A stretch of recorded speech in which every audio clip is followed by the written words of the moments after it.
Subscribe for daily horror narrations at 9:30 a.m. Tears of Fear horror narrations. It started as a dream, or at least that's what Caleb told himself. Each night for the past week, he would wake up in the small hours, always around 3:07 a.m., with the same strange impression lingering in his mind. Someone had been whispering to him. He blamed the divorce, the silence, the emptiness of a house that had once been warm. It was easy to explain away until the dreams began repeating. In each one, he stood beside the window, staring out into the dark. The same whisper called to him, and he whispered something back. His mouth moved, but he couldn't recall the words. When he woke, his lips were dry, throat sore, feet cold as if he'd been walking barefoot. But he'd stayed in bed, right? One morning, as the pale sun rose, Caleb noticed the window wasn't shut all the way, just barely ajar. A sliver of open space, enough to let in a whisper. He stared at it for a long time. He remembered closing it. The next night, the dream returned. Again, 3:07 a.m. Again, the whisper.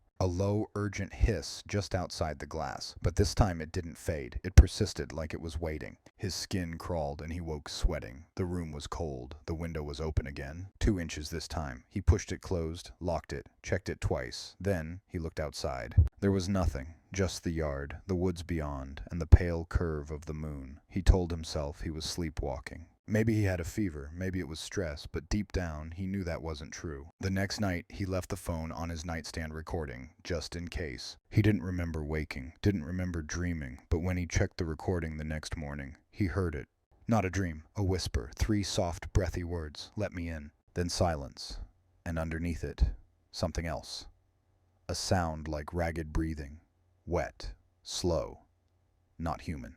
He didn't sleep the next night. Instead, he stayed up, watching the window. He left the lamp off, wrapped himself in a blanket, and waited in the dark. At 3:07 a.m., the whisper came again, but this time he was awake. There was no mistake, it was real. The sound drifted through the thin glass, curling into his ears like smoke. It made no sense, the way the voice moved, like it bent around him, speaking directly into his skull. He couldn't make out the words, but he knew they were meant for him. The next morning he noticed something else. On the outer sill, just below the screen, there were markings, faint, smudged, as if something had gripped the ledge. 4 fingers, long, wide-set, not human. He stared at them until his vision blurred. That night, he pushed a stack of quarters onto the sill. A line of coins, like a test. He even sprinkled flour on the wooden frame below the window. The whisper didn't come that night, nor the next. But on the third morning, one of the quarters was gone. And in the flour, a single mark. Not a footprint, not a hand. Just an imprint. A long, smooth shape, almost serpentine, as if something had dragged itself upward.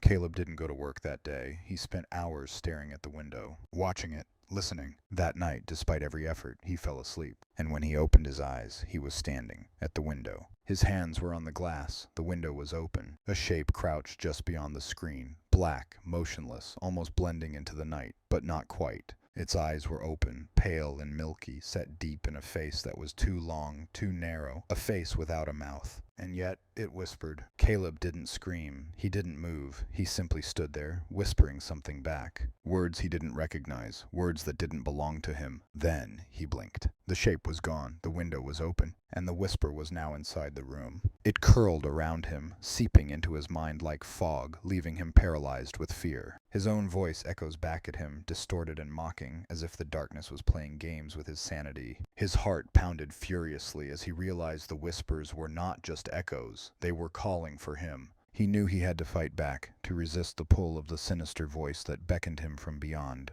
With a surge of courage, he shouted into the darkness, demanding the whispers to stop, to reveal their source. His words hung in the air, the silence that followed thick and heavy, as if the darkness considered his challenge. Then, a low growl breaks the stillness, reverberating through the walls and sending a chill down his spine. Fear surged within him as he realized the creature was responding, angered by his challenge. He knew he had to act quickly. This time, it wasn't just a dream. He turned away from the window, realizing that he must confront the darkness that had invaded his life. With a deep breath, Caleb called out to the darkness, declaring that he would no longer be its victim. He demanded the whispers to reveal their intentions, feeling the weight of the shadows pressing against him. With each heartbeat, the air thickened and the whispers transformed into a cacophony that threatened to overwhelm him. He shouted louder, demanding silence, asserting his will against the sinister whispers that sought to envelop him. In that moment of clarity, he realized that fear was the key to break their hold. He embraced his fear, transforming it into strength, and faced the shadows with unwavering resolve.